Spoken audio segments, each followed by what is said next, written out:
7 साल पुरानी बात है, कोई बहुत पुरानी नहीं। तर्क की कसौटी पर हर बात को कसती थी। तो कहती है मंदिर में मूर्ति है, लोग बिहारी जी के दीवाने बन रहे हैं। मैं तो नहीं मानती, क्योंकि चैतन्यता हो, ठाकुर जी की पूजा करें तो उसमें चैतन्यता का दर्शन होना चाहिए, तो आनंद आवे। अब मूर्ति के ऊपर हम श्रृंगार करके सजा करके उसमें क्या अश्रद्धा करें? हम तो चलते फिरते चैतन्य को मानते हैं। इस प्रकार की तार्किक बुद्धि की थी। वृंदावन में संयोग से, कथा लंबी है पर उसके विस्तार में मैं नहीं जाऊंगा। मुख्य रूप जो कहना चाहता हूं, अपने उनके एक उपाध्याय जी गुरुजी थे महाराष्ट्र में, संभवतः उधर से उनसे प्रभावित हुई। उन्होंने कहा कि जब अपने गुरुजी से ये बात कही तो उन्होंने कहा एक बार वृंदावन जाओ तो पता चलेगा। ये बात उन्होंने कही और उधर उनको सूचना मिली, बैंक में थी, सूचना मिली कि आपका तबादला वृंदावन हो गया।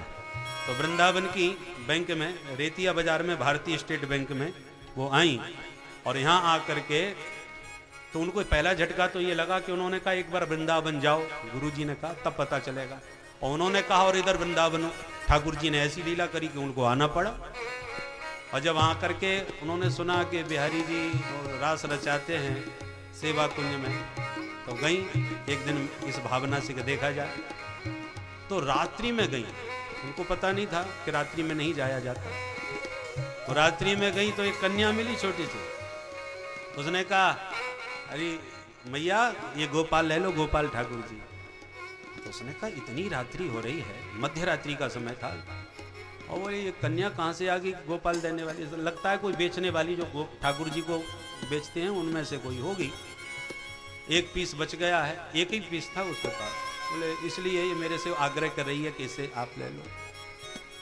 तो खैर उसने थोड़ी देर बात करी उस कन्या से और कहा ठीक है तो लाओ, इसे हम रख ले। बोले ये तो मूर्ति है, अब इसको मैं लेके क्या करूँगी? बोले नहीं मूर्ति नहीं है, यहाँ सब चैतन्य है, आप एक बार लेके देखो पता चलेगा। अच्छा मूल्य क्या है पैसा? बोले 16 आने। 16 आना? बोले हाँ। बोले मेरे पास 16 आना तो नहीं है, ज़्यादा? उसने 100 का नोट दिया। बोले नहीं मैं ज़्यादा नहीं लूँगी, ना कम लूँगी एक, ना ज़्यादा लूँगी, मुझे 16 आना ही चाहिए। बोले तो 16 आना नहीं है मेरे पास? बोले नहीं है तो जब हो जाए तब दे देना। तो और भी आश्चर्य हुआ कि यदि ये पीस बेचना ही चाहती थी अपना धंधा करने के लिए तो फ्री में कैसे दे रही है, ये मेरे को जानती भी नहीं। उसने कहा जब हो जाए तब दे देना, और वो गोपाल जी दे करके चली गई। और उस गोपाल जी के द्वारा फिर उसके जीवन में क्या जबरदस्त परिवर्तन आया, वो पूरा उनका आत्मकथा है, विस्तार से।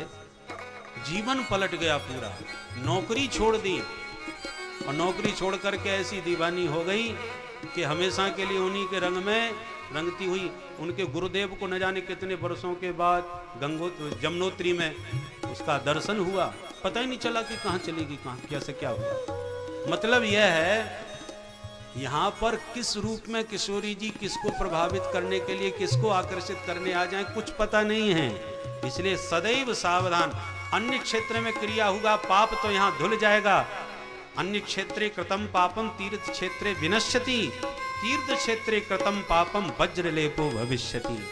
अन्य क्षेत्रों में किया हुआ पाप तीर्थों में धुल जाता है, पर तीर्थ में किया हुआ पाप वज्रलेप हो जाता है, उसे भोगना ही पड़ता है। इसलिए सदैव सावधान होकर के तीर्थ में तीर्थ बुद्धि रख करके रहो। किशोरी जी से प्रार्थना करो। इसलिए यहाँ पर राधे राधे पुकारने वाले सब मिलते हैं। किशोरी जी कब किस रूप में कृपा करने किस गली में आ जाए कोई पता नहीं। कुंजन कुंजन फिरत राधिका, कुंजन कुंजन फिरत राधिका, कुंजन कुंजन फिरत राधिका, कुंजन कुंजन फिरत राधिका, शब्द सुनत मुरली को, शब्द सुनत मुरली को, लागे वृंदावन को, लागे वृंदावन, लागे वृंदावन को, लागे वृंदावन, लागे वृंदावन, लागे वृंदावन, लागे वृंदावन, लागे वृंदावन। बोल वृंदावन बिहारी लाल। जय। तो सनकादिक कहते हैं नारद जी महाराज, आपकी समस्या का समाधान हमारे पास है, और वह है श्रीमद् भागवत की मधुर कथा, जिसका श्रवण करते ही भक्ति ज्ञान वैराग्य स्वस्थ मस्त होकर के नाचे। बोले महाराज बात को जच नहीं रही। क्यों?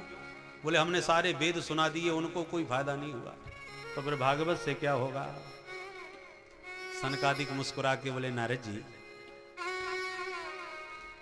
वृक्ष से ही फल निकलता है, और फल में जो रस होता है वो वृक्ष में तो नहीं होता।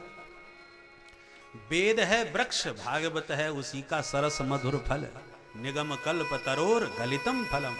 तो जो रस भागवत से आपको प्राप्त होगा वो वेदों के सूत्रों से ही तात्पर्य उसका है, परंतु वो समझ में नहीं आएगा। वेदों की भाषा जटिल है, भागवत की भाषा बहुत ही सरल है, इसलिए इसका आनंद एक अपूर्व है। दूध से घी निकाला जाता है, पर घी से जो अखंड दीपक जल जाता है वो दूध से थोड़ी जल जाएगा, इसलिए घी का अपना स्वतंत्र महत्व है।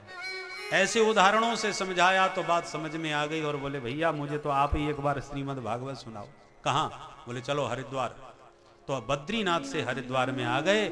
सनकादिकों ने जैसी कथा हरिद्वार में प्रारंभ करी, हजारों श्रोता समुदाय उमड़ पड़ा। भृगु वशिष्ठ च्यवन आदि ऋषि दौड़ के आए।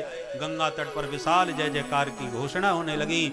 बोल गंगा मैया की जय। श्रीमद् भागवत महापुराण की जय। जय शब्दो नमः शब्द शंख शब्दस्तथैव च। विविध जय जयकार से गुंजायमान गंगा तट हो गया। और जैसी कथा का शुभारंभ हुआ कि भक्ति सुतौ तौ तरुणौ गृहीत्वा प्रेमैक रूपा सहसा विरासी। भक्ति सुतौ तौ तरुणौ गृहीत्वा प्रेमैक रूपा सहसा विरासी। श्री कृष्ण गोविंद हरे मुरारे नाथेति नामानि मुहुर्मुहुः। श्री कृष्ण गोविंद हरे मुरारी नाथेति नामानि मुहुर्मुहुः। बोल भक्ति महारानी की जय। भक्ति मैया ज्ञान वैराग्य के साथ प्रकट हो गई। मतलब क्या हुआ? भागवत सुनना तभी सार्थक समझो जब हृदय में भगवान के प्रति अनुराग जाग जाए, संसार के प्रति वैराग्य जग जाए, और भगवत स्वरूप का बोध होने लग जाए, तो समझ लो भागवत श्रवण सार्थक हुआ। भक्ति ज्ञान वैराग्य तीनों प्रकट होके नाचने लगे, कीर्तन करने लगे। सनकादिकों से कहा महाराज अहम क्वतिष्ठामि, मैं कहाँ बैठूं?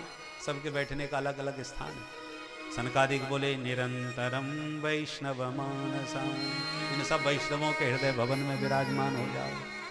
सकल भुवन मध्य निर्धनास्ते धन्य निवसति हृदयेषां श्री हरेर भक्ति रेखा।